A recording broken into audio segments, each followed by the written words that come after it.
সূরা কাফিরুন মক্কায় অবতীর্ণ হয়েছে।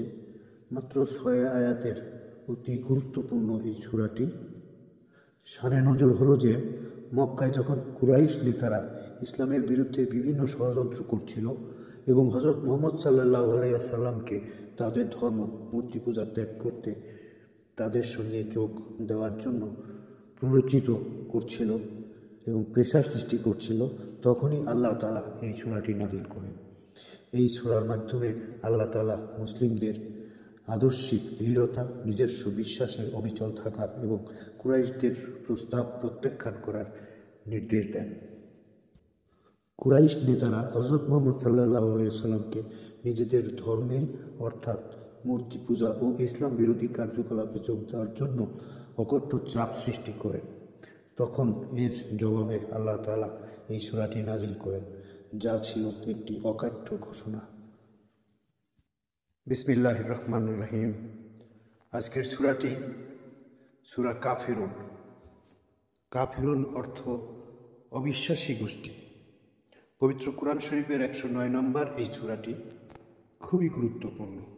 এই সূরার মাধ্যমে আল্লাহ তাআলা নবী করিম সাল্লাল্লাহু আলাইহি ওয়াসাল্লামকে বলেছেন, তুমি কাফিরদেরকে বলো। সূরাটির আরবি এবং তৎসহ বাংলা অর্থ বোঝানো হবে এবং শেষে দেখতে পাবেন আপনারা সূরাটির তাৎপর্য কি, গুণাগুণ।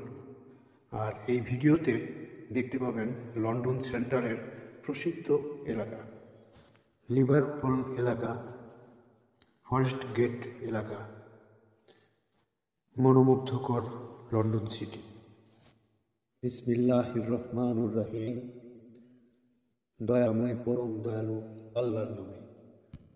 কুল ইয়া আইয়ুহাল কাফিরুন, বলো হে কাফেররা, লা বুদু মাতা বুদুন, আমি তাহার ইবাদত করি না যাহার ইবাদত তোমরা করো। ওয়ালা আনতুম আবিদুনা মা'বুদ, এবং তোমরাও তাহার ইবাদতকারী নও যাহার ইবাদত আমি করি। ওয়ালা আনা আবেদুম মা'বাদতুম, এবং আমি ইবাদতকারী নই তাহার যাহার ইবাদত তোমরা করিয়া আসিতেছ। ওয়ালা আনতুম আবেদুনা মা'বুদ, এবং তোমরাও তাহার ইবাদতকারী নও যাহার ইবাদত আমি করি।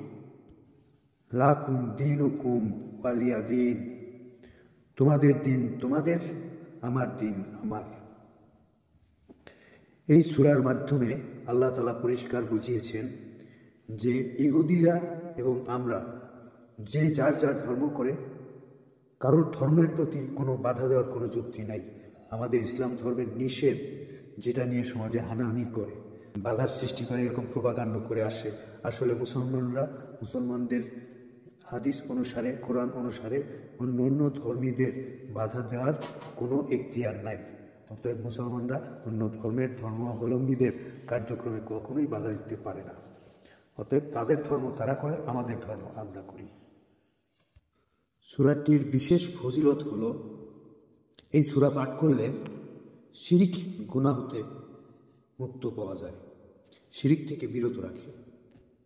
শিরক গুনাহ সবচেয়ে কঠিন গুনাহ, সহজে মাপ পাওয়া যায় না। শিরক গুনাহ আল্লাহ ক্ষমা করে না। এই সূরা মুসলিমদের ঈমানি দৃঢ়তা, আদর্শিক পরিচয় এবং ধার্মিক বিশ্বাসের প্রতি অবিচল থাকার শিক্ষা দেয়। নবী করিম সাল্লাল্লাহু আলাইহি ওয়াসাল্লাম ফজরে এবং মাগরিবের সুন্নত নামাজে উনি 24 থেকে 25 বার এই সূরাটি পাঠ করতেন এবং কাবা শরীফের তওয়াফের পর 2 রাকাত নামাজে সূরা কাফিরুন পাঠ করতেন এবং পরবর্তীতে সূরা ইখলাস পাঠ করতেন, যা অতি গুরুত্বপূর্ণ নির্দেশনা দিয়েছেন। মক্কায় নাজিল হওয়া এই সূরাটি তাওহীদের এক অকাট্য ঘোষণা বহন করে এবং কাফিরদের ভ্রান্ত মতবাদকে বাতিল করে দেয়। এই সূরাটি একটি সূত্রে পাওয়া গিয়েছে, এই সূরাটি ভ্রমণকালকে সুরক্ষা দেয়।